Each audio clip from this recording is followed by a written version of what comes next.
Welcome, welcome, welcome. I hope that you guys are having a wonderful Tuesday evening. It is warm outside. I don't know if summer's over yet or not, but want to say welcome. And also thank you for taking your time out on a Tuesday evening to participate in this much needed workshop, How Money Works for College. So tonight, you're going to learn about FAFSA.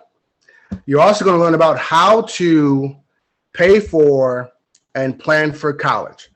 So before we get started, I want to tell you just a little bit about myself. My name is Michael Rayford, of course. I'm a How Money Works educator, also a Heartland Institute of Financial Education college coaching consultant.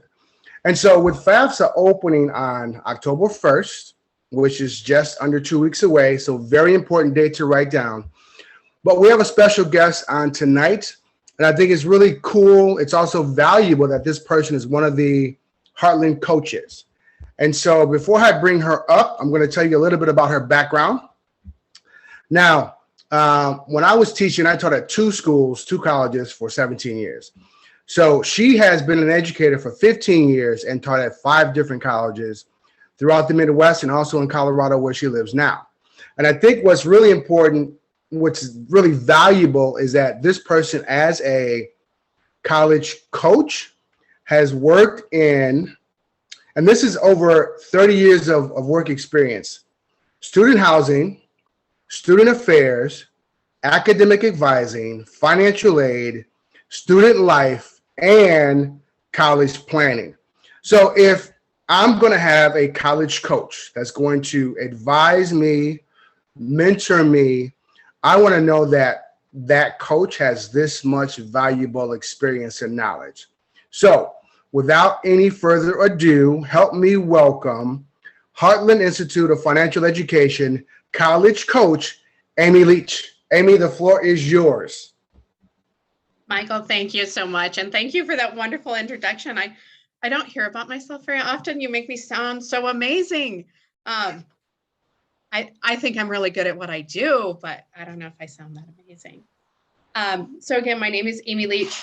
So just so you all know, I have a son who's a freshman in college this year. And guess what? I did this for my son last year. And I have a daughter who's junior, so I'm going to get to do it again next year. So I always like to tell people, not only do I do this for a living, but I live it as a parent. And I make the same mistakes other parents make.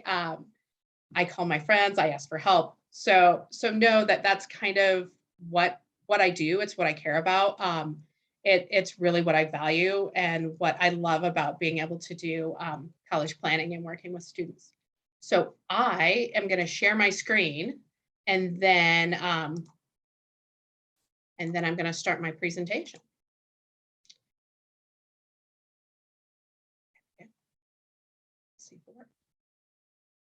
There we go. So financial aid, and financial aid has 2 types: need-based and merit-based financial aid. Need-based financial aid is based on income. Merit is based on the student's merit. But the thing that I think people forget about when they think about FAFSA is they say, oh, I'm not going to fill out a FAFSA because we make too much money. What I'm going to tell you is that is a lie that FAFSA would like you to hold. The government would like you to hold, I guess. Maybe not the government, but just know that colleges are required by law to report family income for all their scholarship earners. So colleges require almost all students to fill out a FAFSA, whether they're going to get need-based aid or not. It is kind of the first step in getting any college funding, whether it be need-based or merit-based. And just because of the rules, colleges can't award it without a FAFSA on file. So need-based financial aid is truly based on income. It's based on family size and family income and the federal poverty guidelines. So to qualify, like, I'm sure if any of you are hearing the news about the student loan forgiveness and all that, you're hearing students who qualified for a Pell Grant, right? Versus students who just got a student loan. Families who qualify for Pell Grants are truly low-income families. Families that make below $30,000 a year, family income less than $65,000 a year usually gets some sort of Pell Grant. The amount of the Pell Grant right now is $6,795. So it doesn't cover tuition. It doesn't cover books and fees. It puts a dent in tuition. It'll cover a community college tuition, but realize that at most four-year institutions, that $67.95 a year is not going to cover the full amount of tuition. The other thing that happens when you apply and fill out the FAFSA is you qualify for federal student loans. And that's what's going to be forgiven, right, over the next couple of years. So that's another good reason to fill out your FAFSA, right? Because even if you don't think you're going to get need-based money, if you take out a student loan and it's a federal student loan, you have some opportunity to get some of that money forgiven, which could be great. I'm all for it. So October 1st is kind of the day, but October 1st is the day the FAFSA opens to be completed. It does not need to be completed on October 1st. Schools do award aid on a first come, first served basis, need-based aid on a first come, first served basis.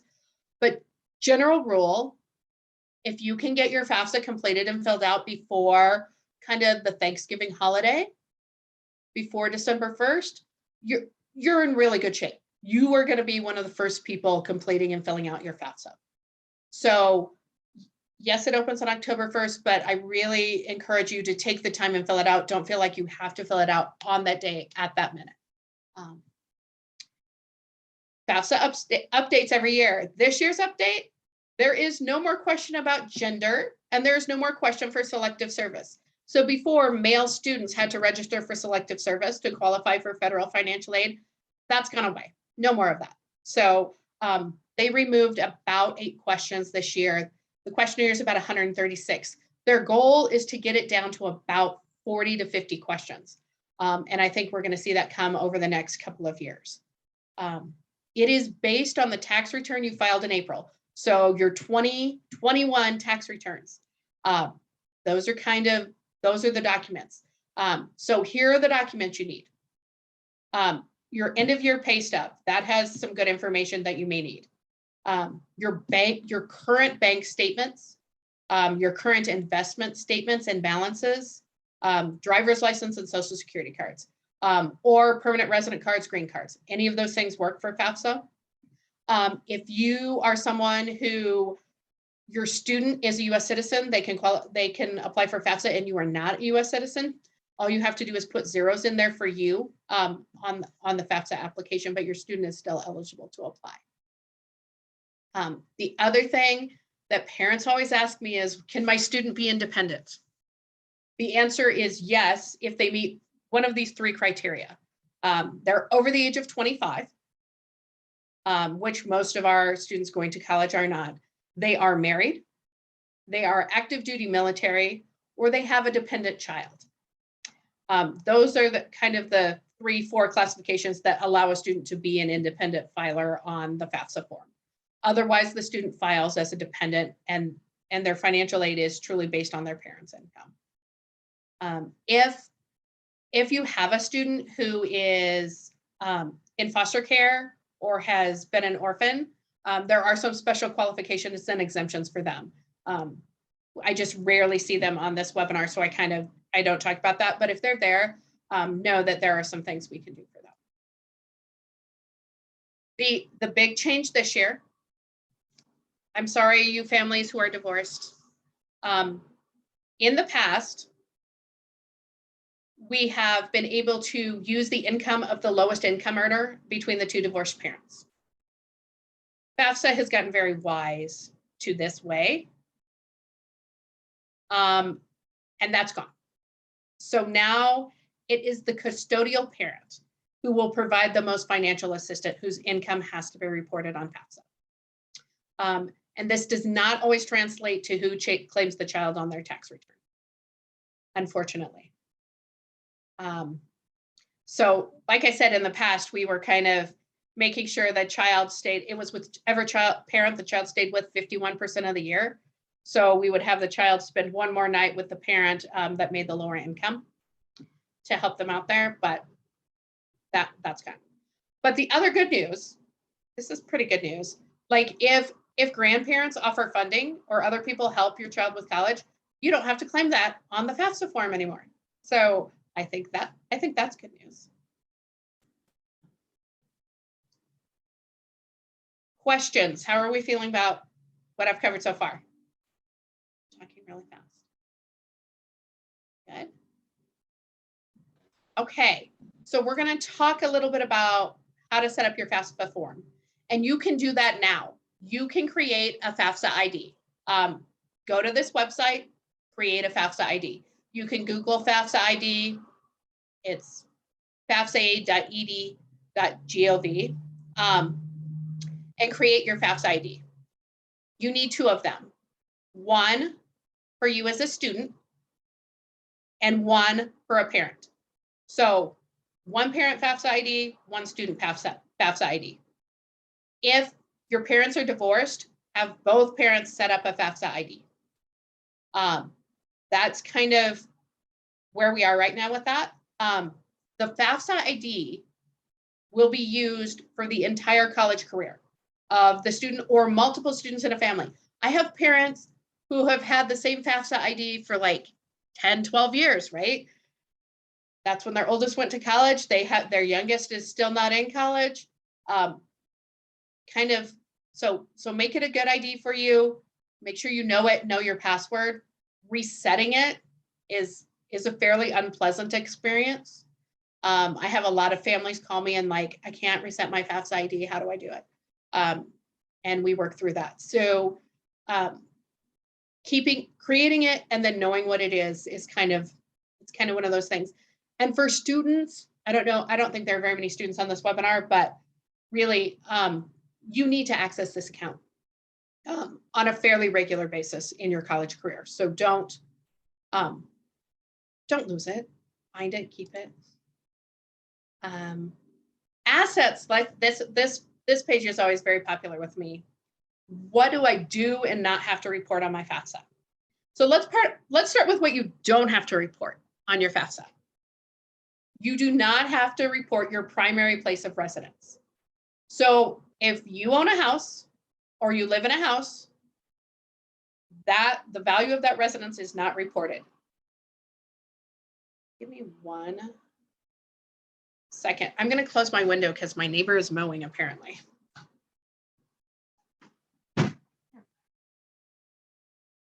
My apologies, that's much better. So the primary place of residence, you don't have to report that. If you Airbnb out part of that primary residence, you don't have to report that value of that extra place as part of your primary residence. So as long as it's the place where you live, you do not report that value. You don't have to report family farms. You don't have to report small businesses. So if you own a business with less than 100 full-time employees, you don't have to report the value of that business. You have to report your income that you claim on your income tax, but you don't have to report the value of the business.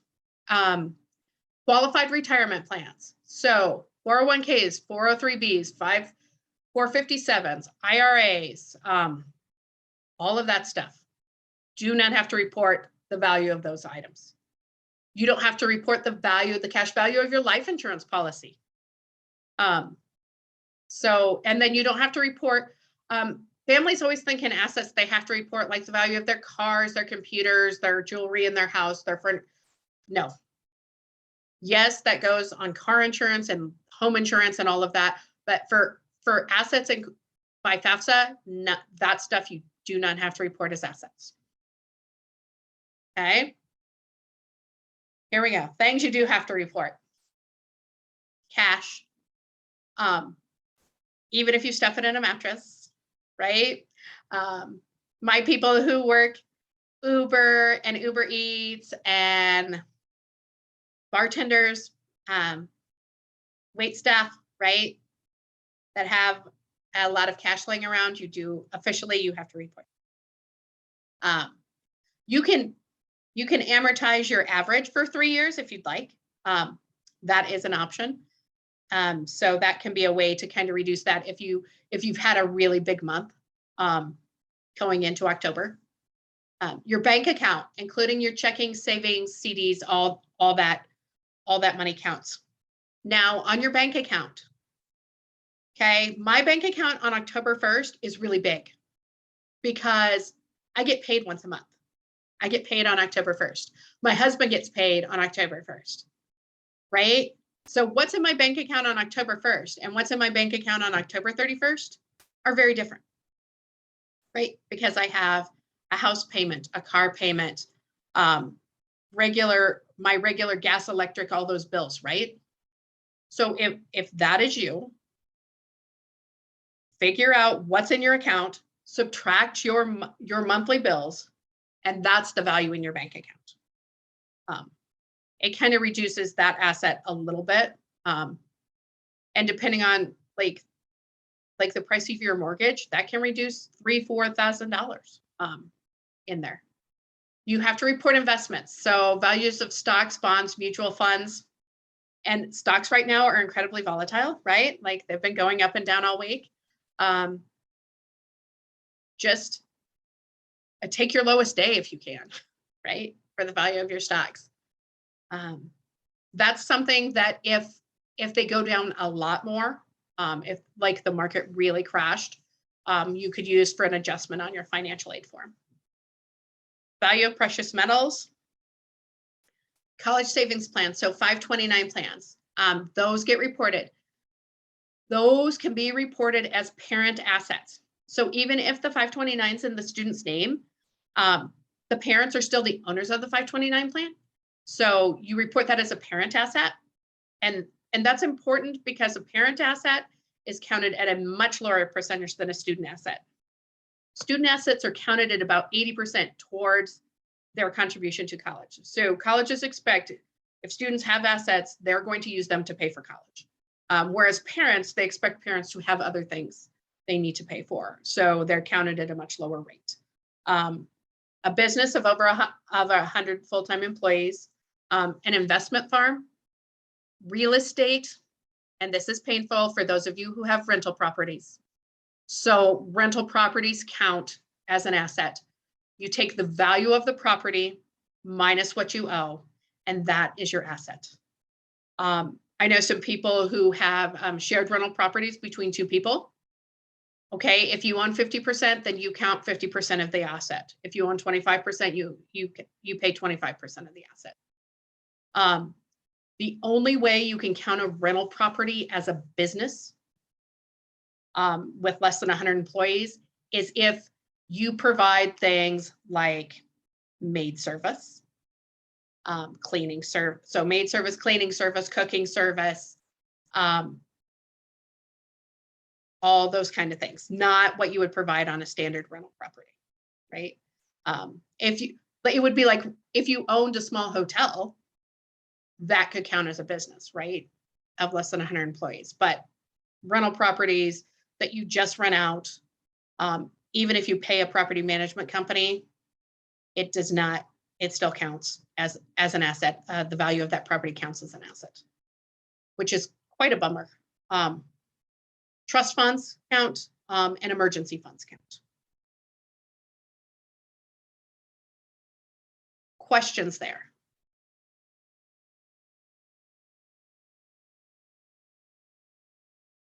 Okay.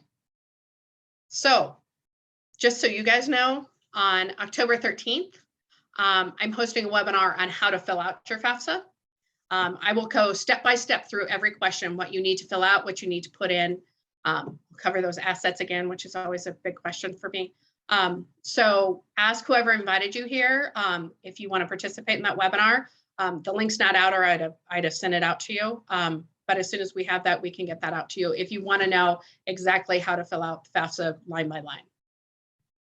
So after you apply, what happens, right? I filled out all this financial data and I sent it in.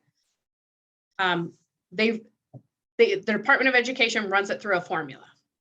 If you want to see that formula, you are welcome to go to the FAFSA website and look at it. If you are a math person and that is of interest to you, go for it. Here's what I'm going to tell you. It changes every year. So what it was last year is not what it is this year. That formula is very fluid. But that's out there if you want to see it. Once it runs through the formula, it comes up with what is called your expected family contribution. This is how much you as a family are expected to contribute to your child's education every year. I think that confuses families very quickly. They're like, oh, over 4 years, that's not so bad. I'm like, no, that's for their freshman year, right? And this number changes every year based on your family income and your family situation.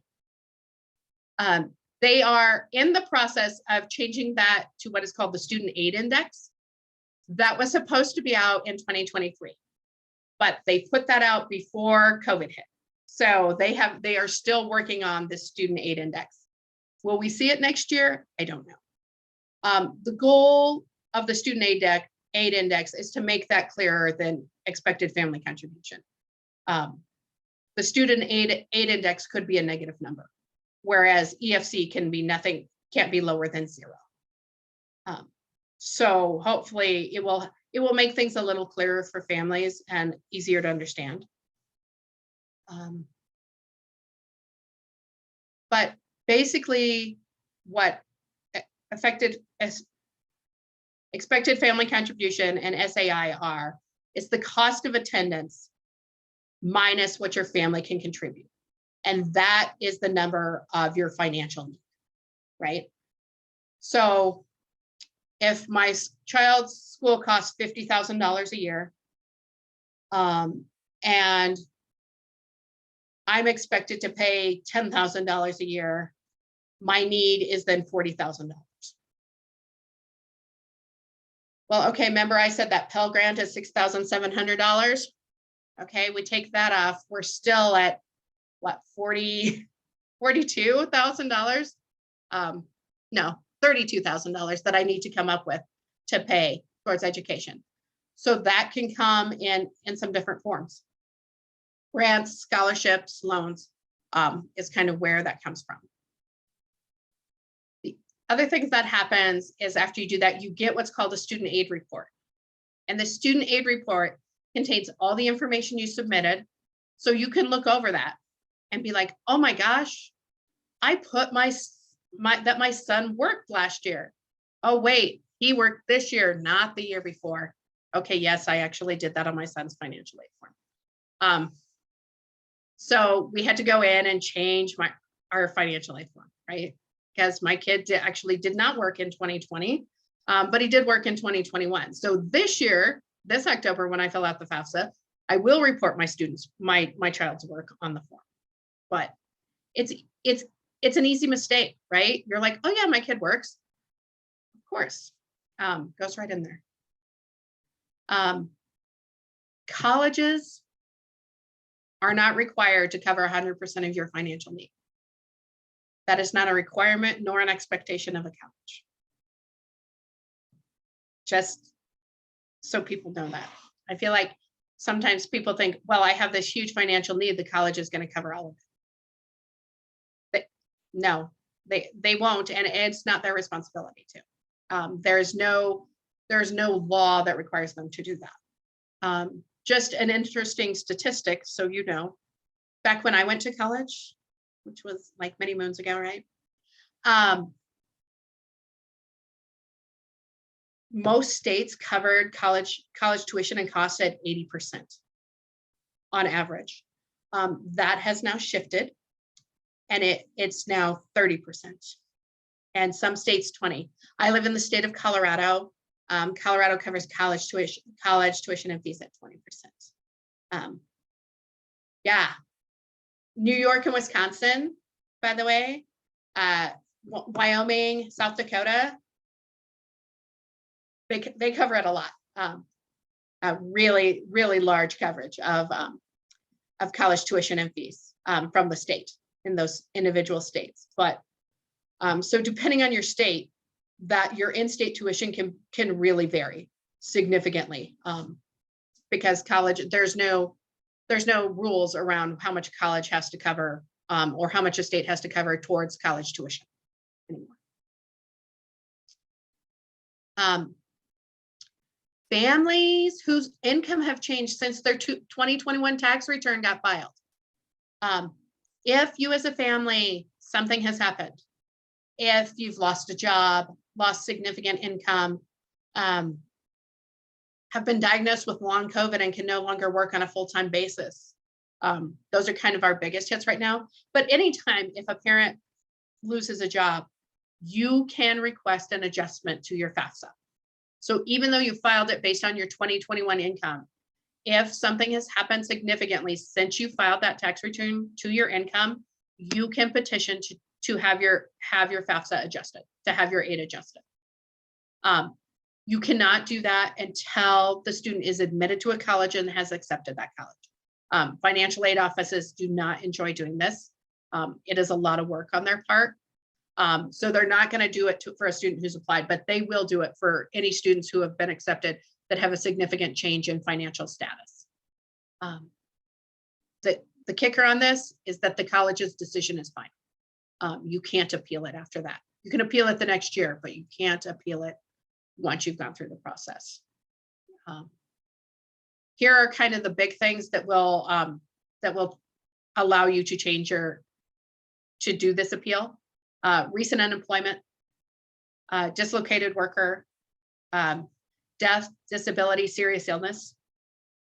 And with COVID, we had a lot of this.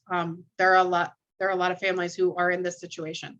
That is recent enough that it's impacting their family income. Right? They got a big life insurance settlement, so their income is really high right now, but it's not a continual payment. They can appeal their financial aid based on that. That's kind of this exclusion for one-time capital gains. That those can go in there. If you are someone whose income varies over the year, realtors in particular right now, I know their incomes are down in 2022 compared to 2021. You can amortize your average income over 3 years, and they can use that number to determine your EFC instead of just this year's big, like if you had a big, huge 2021 year, that can be done.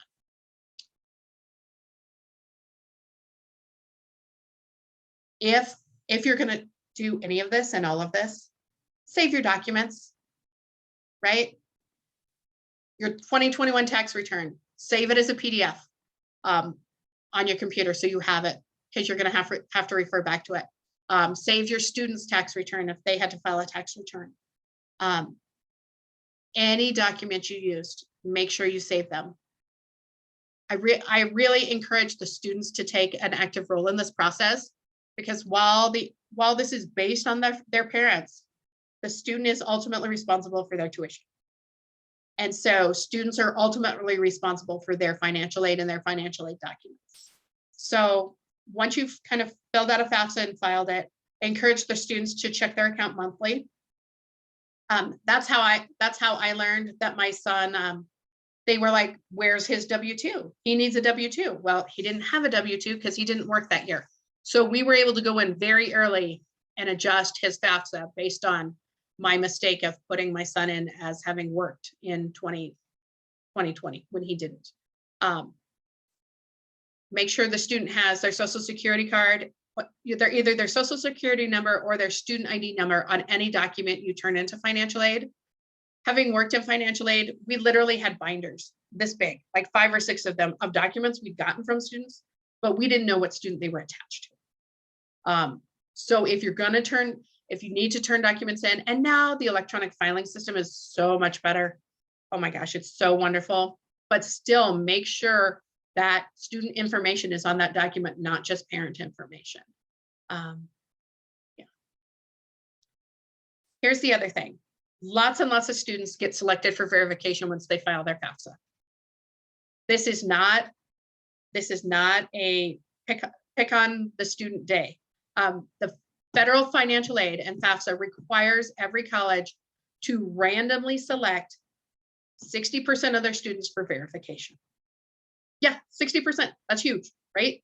60% of students who are awarded aid are going to get selected for verification, which means they're going to be required to turn in documents. Whether it's a statement of residency, a parent tax return, a student tax return. That is a normal process. I feel like kids sometimes feel like they're picking on me. They're not. They're following the law. So I like families and parents to know that's out there. The other thing is, once you file your FAFSA, check it about 2 weeks after you file it. Make sure it got turned in. Make sure it got processed. Lots of things can hold up the processing. Missing a parent's signature. It didn't process right. The tax return didn't auto roll over into the statement. So check it. Make sure it got submitted. It's easy to make those corrections and get it submitted.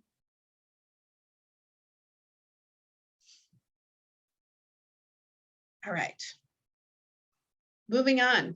Next category, right, of student financial aid. What types of aid do I get? Student loans, student grants, student scholarships. We love grants and scholarships.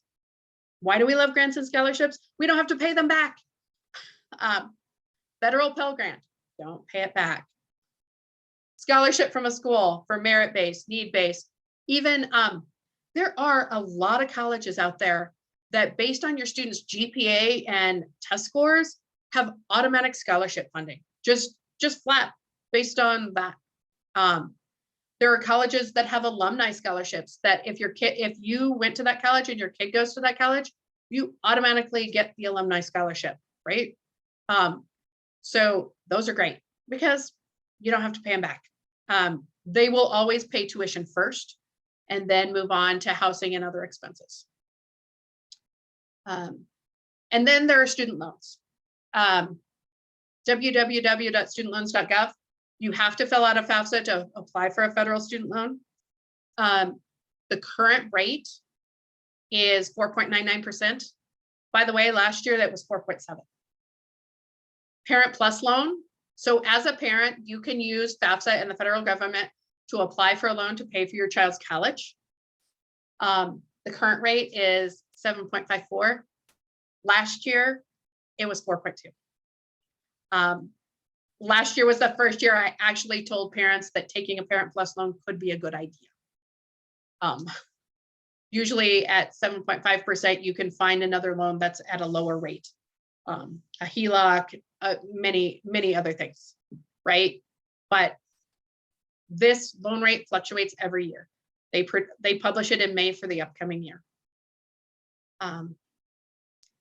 You don't have to take, they will automatically award you the full amount of the loan. You don't have to take the whole amount. If you only need $2,000 in a loan, take $2,000.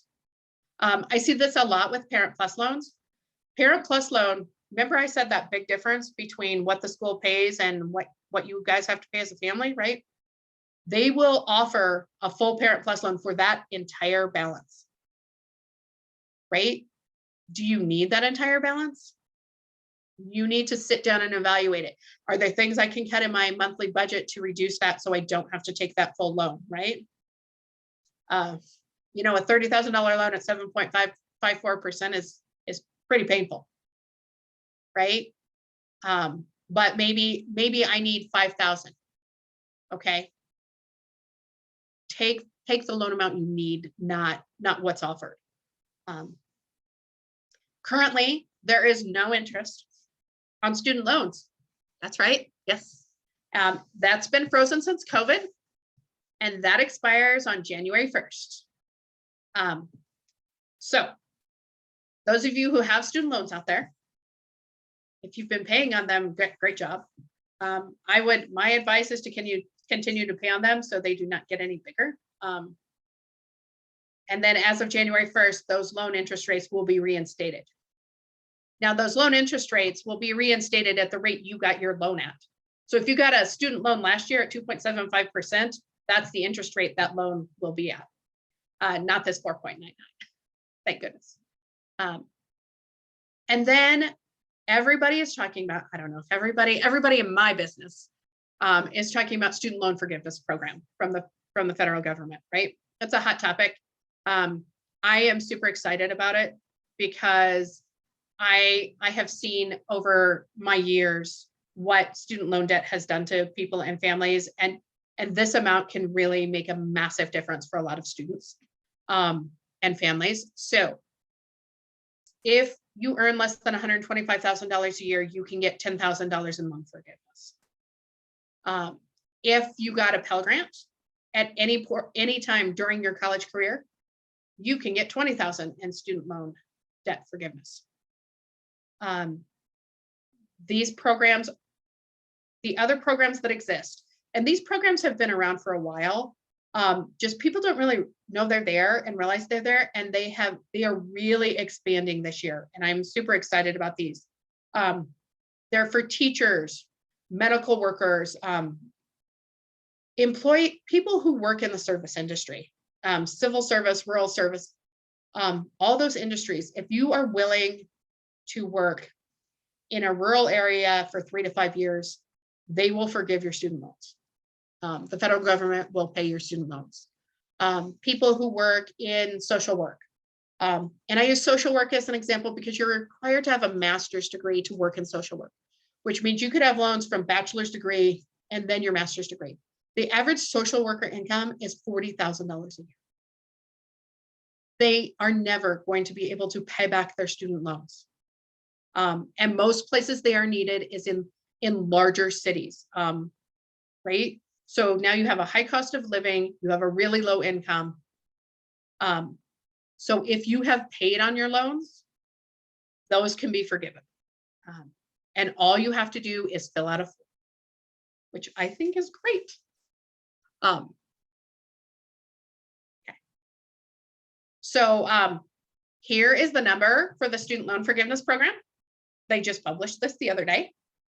If you have questions, need help doing it.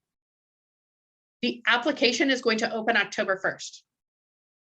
The due date, I want people to note this due date. They're saying December 31st, 2023. So if you are going to apply for student loan forgiveness, or you know anybody who has student loans and wants to apply for forgiveness, they have to do it by December of 2023. To see if you qualify, remember how I said that FAFSA ID is vitally important? Guess where you're going to go to find out if you have student loans out there and what's owed on them and if you qualify. You're going to use your FAFSA account. You're going to use your FAFSA ID login. The link for student loan forgiveness and management is out there. Like I said, that application is going to open October 1st. So this site right now just kind of has general information and kind of what to look for.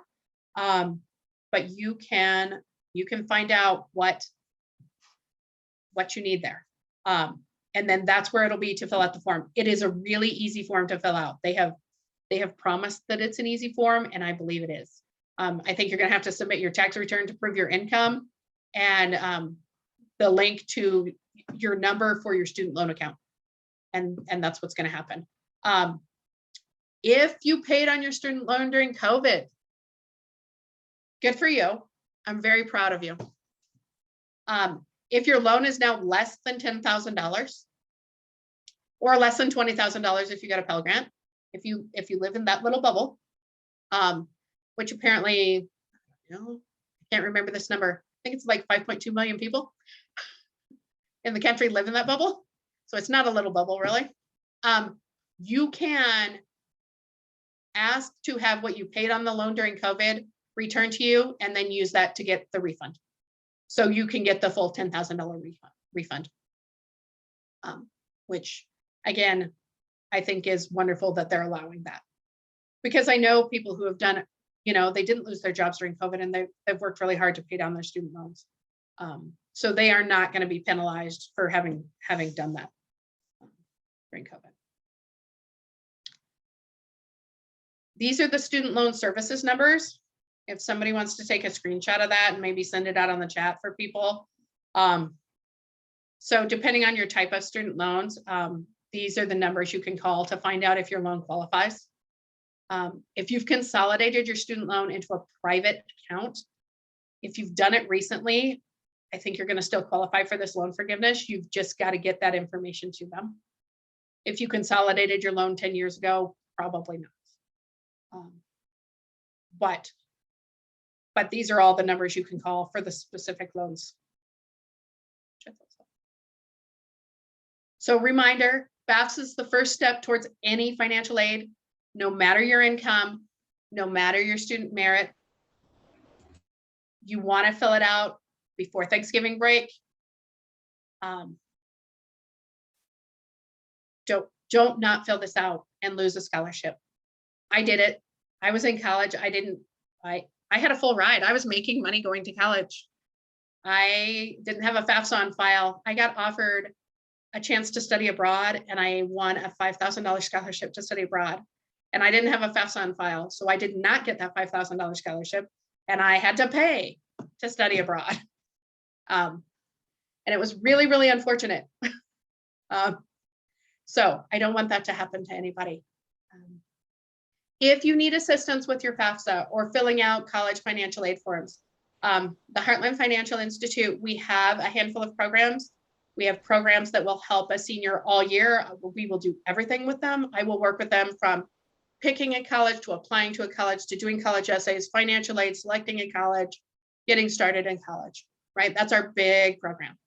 But we also have 3 little programs that I think are great for seniors right now. We have the financial aid program, so you can sign up and just get help with FAFSA and financial aid. We have a college application program where a student can just get help with their college applications and what they need to do and information on there. And then we will also just read college essays. If a student needs somebody else to read their college essays, we can do that program as well. So that's what I'm going to tell you. So everybody, I know it's September 20th. Wait until after October 1st to fill out your FAFSA. Don't do it now. Wait. I know you're all excited now about doing it, but wait. That's what I got. Thank you, guys. That is awesome information, Amy. And I do have a couple questions for you that I'd like for you to touch on. I have had in the past parents tell me, well, I make too much money and I don't think my child will qualify for any financial aid. What's your thoughts from your experience? What's your thoughts on that? I make too much money. My kid's grades were not stellar. I mean, he was a decent student, but he was not an amazing student. Let's say that. He got a $10,000 scholarship at his school. Right? $10,000 a year for 4 years, that's $40,000, right? Had I not filled out the FAFSA, had he not applied by the priority deadline for financial aid at his school, we would not have received that money. And I will add that it did start out at $5,000 and I appealed it and asked for more. Well, now, and he did his part, right? Senior year, he got a 4.0 fall semester. So he did his part, right? But I got him to double it. That's awesome. But and so I had a FAFSA on file, we would have gotten 0. Yeah, so it always pays to fill it out, regardless, even if you don't know the result. It's Right. It's smart to fill it out. And you never know. And people always ask me, well, how much does each school give? I can't answer that. Every single college is different. Every single college's endowment is different. So you can take the same student at 3 different schools and have 3 very different award packages. So it's worth seeing what you can get, right? For the hour and a half it takes you to fill out the form, isn't it worth the even $1,000 you would get a year to offer your kids tuition, right? I guess it is in my book. I'm like, that's $1,000 an hour. That's pretty good return on my time. I was just thinking that $1,000 an hour. Absolutely. Yeah. So I've also had students tell me, it is October 1st and I really don't know where I want to go to school. I have a bunch of schools in my mind, but I haven't narrowed it down yet. So I think I'm going to wait until I decide where I'm going to go. Is that a good idea? What they should do is fill out the form, right? You're allowed to put 10 colleges on there. After it's processed, 2 weeks after it's processed, you can go in and change all of the schools. You can add schools, you can subtract schools. So go right ahead, right? Fill out the form. Even if you just put in your local community college, put in your local 4-year school, right? As one school to start with. And then you can add and subtract schools as you needed throughout the year. So yeah, and it's okay, right? That's good stuff. And we've got a couple questions in the chat. Number one says, does rental property under small business LLC still required to be reported? Yes. Yes. Straight to the point. Yes. Yeah. It breaks my heart to say that, but it does. Okay, good. And so is there anything else that you'd like to add? I mean, especially from your experience having a child in college, because I mean, I've had students when I was teaching, they wouldn't fill the FAFSA out every year. So what is the harm in not doing it every year? Well, the harm in not doing it every year is you never know what you're going to qualify for, right? I was a junior about to be a senior. I didn't need to fill out the FAFSA. Like I said, I had full ride money that was paying every year. I worked in student housing at the time, so I had free room and board, right? So why do I need to fill out the FAFSA? Because there's a gigantic study abroad scholarship that you qualified for. That's an extra cost you hadn't thought about, right? And individual schools and individual departments have scholarships that they award to students after freshman year, right? If you're in the College of Business, it may have a scholarship for juniors and seniors who are in finance, right? That you would qualify for, but if you didn't have a FAFSA on file, you wouldn't be able to get it. So it's worth, and once you've done it 1 year, it's really easy to go in the next year. You can auto load your tax return, right? Type in your bank account balances, you're done, submit, right? You don't have to fill out all the other stuff. You've already done that. So it is really easy. And I remind my students every year, my seniors, my college freshmen, like my son is going to get a lovely email from his mother after October 1st.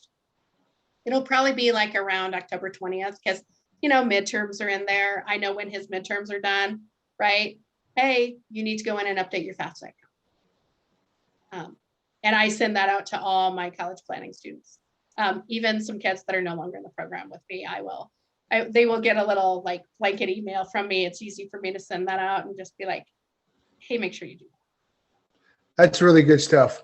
A lot of great information, especially just pinpointing a lot of very specific things that parents can do to ensure that they fill out the FAFSA correctly. So that's the first part of the workshop. The second part is a little bit shorter, but how do we pay for and also plan for college, that heavy expense? And so Shantae is now going to talk about that aspect of college tuition. So Shantae, the floor is yours. Thank you so much, Michael. I appreciate the introduction. Appreciate that. And Amy just gave me so much good information. I was like, I learned so much from her. But hello, everyone. My name is Shantae Moore. I'm a certified financial educator with the Heartland Institute of Financial Education. I've actually been in the financial services industry for over 15 years. I know I don't look like it, but I'm also a mom. I'm a mother of 3 children, and paying for college, or not even what if they don't go to college, but just saving money for kids is like one of my biggest goals right now, in addition to retirement. So for my part, I'm actually going to just spend the last 10 minutes of our webinar talking about ways to save for college. How do we not make sure we disqualify our children from financial aid? But before I get into that, I actually want to just share about our couple of events that are coming up before I get into everything else. So our office will be hosting a friends and family picnic. This will be on Sunday, September 25th in Des Plaines, Illinois. Whoever invited you to the webinar will be able to share these events with you.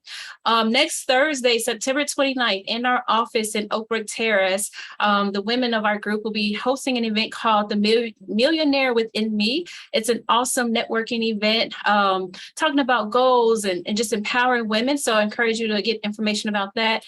And then lastly, mark your calendars for October 18th. We'll be hosting our next educational, it would actually be a hybrid event, virtual and in person. This one we'll be talking about Social Security. So if you have folks who are about to retire, they're looking at qualifying for Social Security, you definitely don't want to miss that event.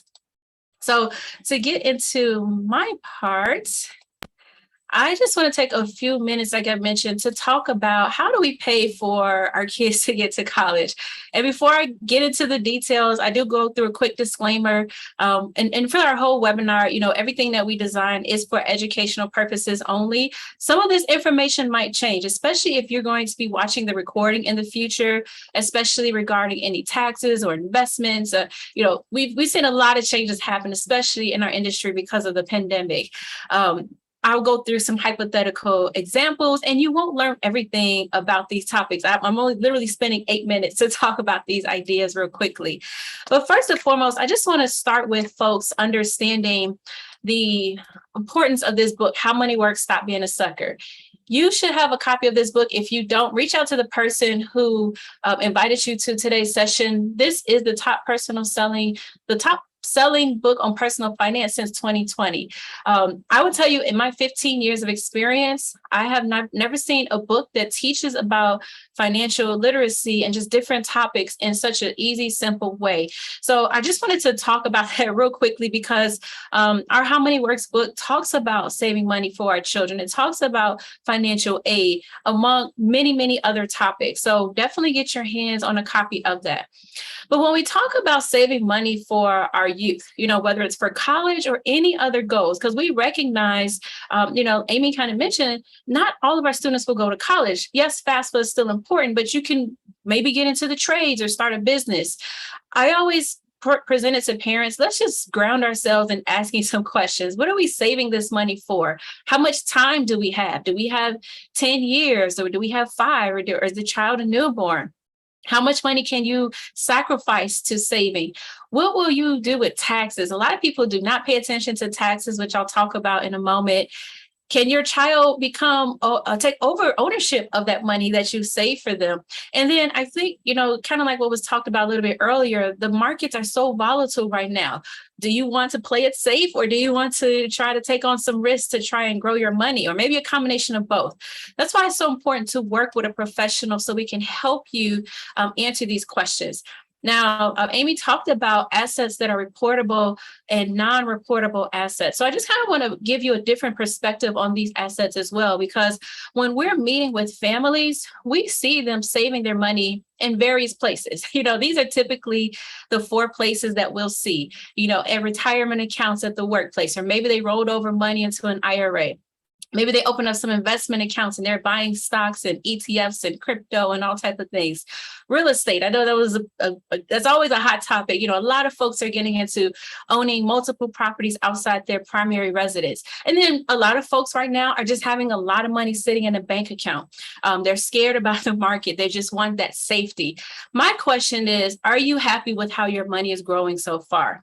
Is it really working toward reaching your goals, or is it something that we need to reevaluate? And like I mentioned a little bit earlier, one thing I always tell folks is whether you're saving for a short-term goal or a long-term goal, we have to understand taxes. You have to understand how much the IRS allows you to keep. Now, there's 3 different buckets that your money would fall into. You have your tax now bucket.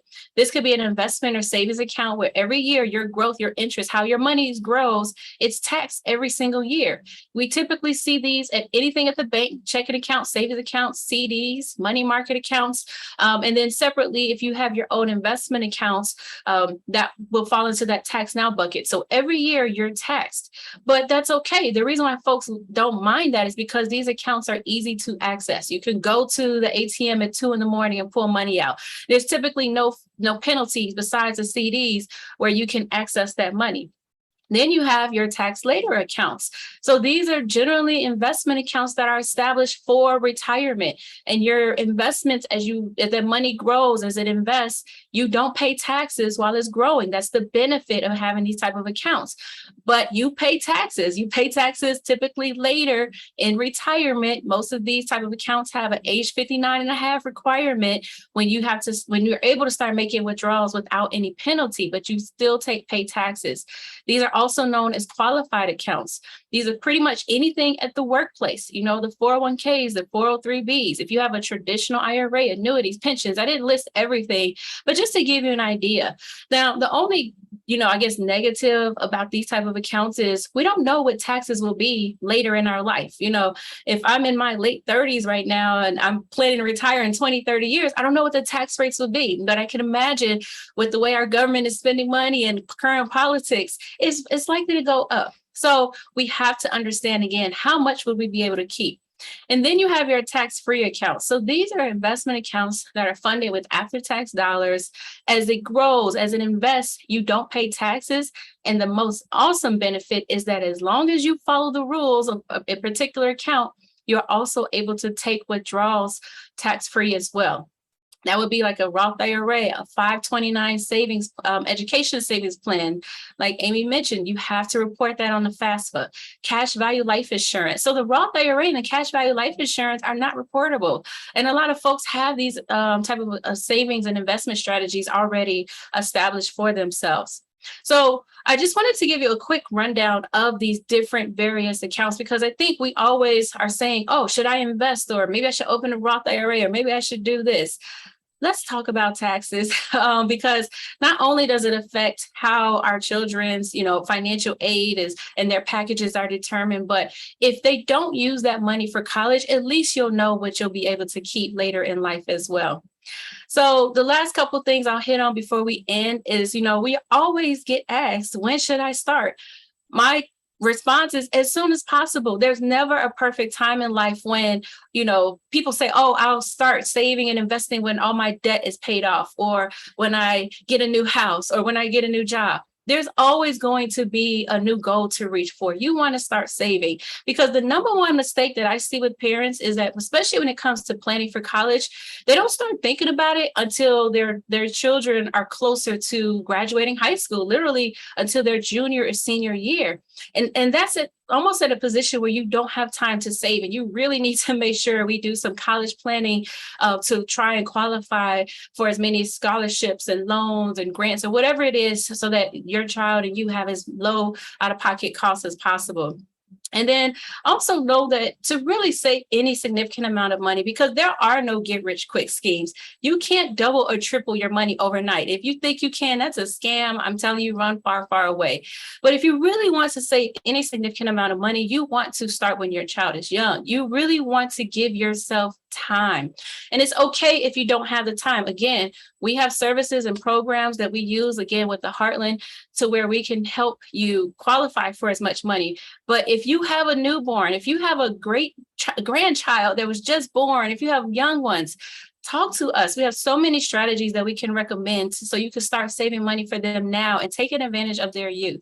Leverage the rule of 72. If you read the book on page 72, we start talking about the rule of 72. And it just talks about how much time it takes to double your money if you have money saved in any particular position. So again, we teach these workshops all over virtually. We want to come to the schools with this, your church, businesses. If your family would love this information, again, get back to the person who reached out to you and take action. Applied knowledge is power. They always say knowledge is power. I say no, applied knowledge is power. Get back to the person who invited you to this webinar, and you schedule a consultation with them. You schedule a review meeting. If you're already a client, get on the phone, do a Zoom meeting, whatever you need to do, schedule something face-to-face, meet with that person. This information is so vital. Take this information that you learn and apply it. And I'll end the webinar with this: one student, one teacher, and one book can change the world. I hope that this webinar was informational for you. And again, get back to the person who invited you, and we'll hope to see you on our next presentation. So thank you all so much for attending, and you have a great evening.